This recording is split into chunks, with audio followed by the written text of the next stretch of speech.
In today's video, I'm going to teach you how to add a comment to a task in Asana. Adding comments is one of the simplest but most powerful ways to keep your work organized and your team aligned. Comments let you ask questions, share updates, and keep all the context right inside the task, instead of spreading it across emails or chat messages. In this walkthrough, I'll guide you step by step so you can confidently add and manage comments on any task in Asana. First, start by opening Asana and navigating to the project where your task lives. Once you're inside the project, look for the specific task you want to comment on. This could be in the list view, board view, or any other view you normally use. When you see the task, click on it. This will open the task details panel, usually on the right side of your screen.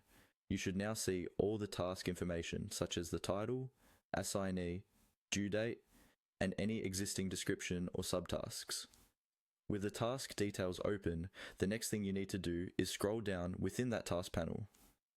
Use your mouse wheel or trackpad to move downward until you reach the section where comments are displayed.